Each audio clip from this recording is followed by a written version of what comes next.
Assalamualaikum warahmatullahi wabarakatuh. Jumpa lagi bersama Pak Firman tentunya di channel Kelas Mandiri. Selamat datang di Kelas Mandiri. Halo, selamat pagi anak-anak hebat kelas 3B. Apa kabar kalian hari ini? Semoga selalu sehat, semangat, dan tetap kompak bersama ayah bunda di rumah. Sebelum memulai pembelajaran hari ini, alangkah baiknya kita berdoa terlebih dahulu sesuai dengan agama dan keyakinan masing-masing. Berdoa dimulai.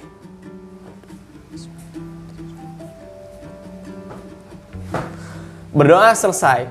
Nah, anak-anak, pada pembelajaran kali ini kita akan masuk di tema 2, subtema 1, pembelajaran yang keempat.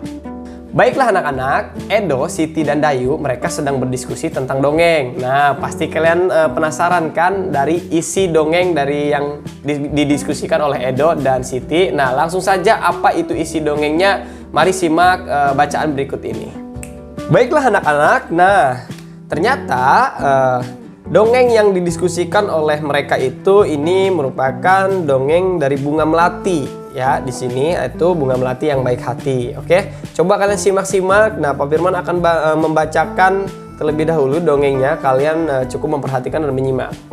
Baik, judulnya adalah Bunga Melati yang Baik Hati. Oke, di taman bunga kerajaan tumbuh berbagai macam tanaman bunga yang bunganya sangat indah. Para putri senang sekali memandang dan menciumi bunga melati. Hal ini menimbulkan kecemburuan dari bunga-bunga yang lainnya. Putri 1, wah indah sekali bunga-bunga di taman istana ini. Lalu Putri 2 menjawab, hei lihat bunga melati itu, warnanya putih bersih dan harumnya semerbak memenuhi taman ini. Lalu Putri 1 lagi, aroma melati memang harum, aku sangat menyukainya. Nah, lalu muncullah bunga sedap malam. Nah, bunga sedap malam ini juga ia berkata, aku tak habis pikir mengapa para putri suka sekali dengan dirimu. Nah, kata bunga sedap malam. Nah, ini percakapannya antar bunga ya. Nah, lalu bunga anggrek, iya, padahal dirimu berbunga kecil, berdaun besar, dan berbatang keras. Nah, lalu ada bunga mawar biru. Walaupun engkau harum, namun mudah layu jika dijadikan pajangan di pas bunga, karena pastinya akan terlihat jelek sekali jika sudah layu dipajang di sana. Nah, bunga melati hanya diam dan tetap tersenyum. Senyumannya yang manis membuat keharuman dirinya semakin merebak. Udara di taman bunga kerajaan pun bertambah wangi dan bertambah banyak kumbang yang datang.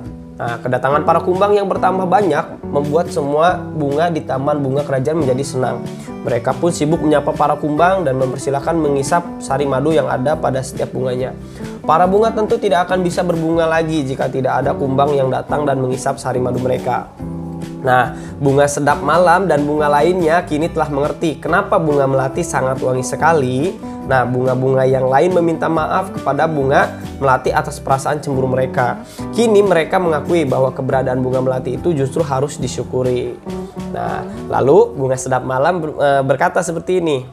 Ternyata aroma harummu mengundang para kumbang datang. Tanpa dirimu, taman ini akan sepi dari kumbang-kumbang. Maafkan aku ya Melati. Lalu bunga anggrek, aku juga mau minta maaf. Melati, selama ini aku iri padamu. Ternyata keberadaanmu sangat bermanfaat untuk kami. Lalu bunga mawar biru, selama ini aku juga berburuk sangka padamu. Melati, aku meminta maaf. Lalu bunga melati menjawab, aku sudah memaafkan kalian teman-teman. Sekarang kita bisa berteman tanpa ada prasangka buruk. Baiklah anak-anak, nah itulah tadi cerita dongeng Putri lalu juga percakapan antar bunga, yaitu ada bunga sedap malam, bunga anggrek, dan juga bunga melati. Nah selanjutnya coba kalian tuliskan 4 tokoh yang ada pada dongeng beserta dengan karakternya. Oke, bisa kalian tuliskan di buku tugas kalian di halaman 30. Kalau di buku ini tuliskan tokohnya lalu karakternya seperti apa. Oke, selamat mengerjakan. Baiklah anak-anak, nah salah satu manfaat tumbuhan bisa menjadikan sebuah hiasan keindahan ketika kita letakkan di pot. Nah di sini Bayu sedang kebingungan. Kenapa begitu? Nah karena Dayu setelah memecahkan pot bunga yaitu milik ibunya. Nah dia kebingungan antara meminta maaf atau dia diam saja menunggu ibunya mengetahui. Nah apa sikap yang harus dilakukan Dayu atau sebaiknya sikap yang harus dilakukan oleh Dayu ini. Mari kita simak bacaan berikut ini, langkah yang baik ketika kita membuat kesalahan, yaitu dengan melakukan langkah-langkah berikut ini. Baiklah anak-anak, pernahkah kamu melakukan kesalahan? Nah, apa yang kamu lakukan setelah melakukan kesalahan? Oke, benar. Ketika kita melakukan kesalahan, sebaiknya kita meminta maaf. Oke, dengan meminta maaf, kita akan merasa lega, hubungan dengan orang lain akan tetap baik. Untuk itu, meminta maaf diperlukan keberanian. Ingat, anak-anak pemberani akan meminta maaf jika telah melakukan kesalahan. Nah, berarti langkah yang harus dilakukan oleh Dayu adalah meminta maaf kepada ibunya yang sudah memecahkan tadi pot bunganya. Oke anak-anak, jadi ketika kalian melakukan kesalahan, baik pun di rumah ataupun di luar, kalian harus berani meminta maaf seperti itu. Oke, baik. Baiklah anak-anak, nah selanjutnya coba kalian ceritakan pengalaman kalian ketika meminta maaf kepada teman. Lalu kalian tuliskan dalam bentuk narasi atau cerita ya. Baik, selamat mencoba. Nah anak-anak, perlu kalian ketahui manfaat tumbuhan ini selain memberikan oksigen juga memberikan kesejukan terhadap lingkungan sekitar kita tentunya ya. Nah dimana ketika kita sedang berolahraga, sedang menghirup udara, nah oksigen ini terasa sangat sejuk sekali ketika kita berada di lingkungan. Nah untuk itu, untuk menjaga kebugaran juga, selain kita menghirup oksigen yang sehat dan udara yang segar, kita harus juga rajin bergerak dan melakukan olahraga. Nah berikut ini beberapa gerakan yang bisa kalian tirukan di rumah. Perhatikan di gambar berikut ini.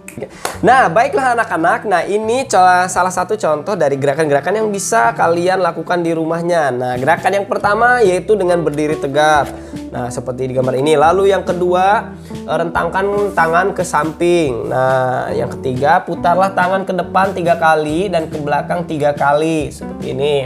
Lalu gerakan keempat, badan berdiri tegak lagi kembali seperti semula.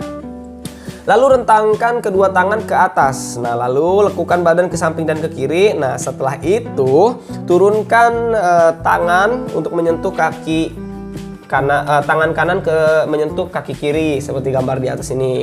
Oke, lalu sebaliknya lakukan dengan tangan kiri menyentuh kaki kanan. Nah gerakan yang ke-8 dan ke-9, liukan badan ke atas selalu melentingkan badan seperti ini. Nah gerakan-gerakannya sangat mudah ya, dan ini bisa kalian lakukan di rumah.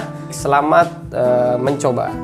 Baiklah anak-anak, berakhirlah sudah pembelajaran kita hari ini. Tetapi kalian jangan lupa untuk terus menyaksikan video-video terbaru dari channel Kelas Mandiri tentunya. Dan jangan lupa untuk mengucapkan terima kasih banyak kepada ayah bunda yang sudah mendampingi kalian belajar hari ini. Baiklah, tetap semangat, jaga kesehatan, rajin mencuci tangan, dan patuhi protokol kesehatan. Wassalamualaikum warahmatullahi wabarakatuh.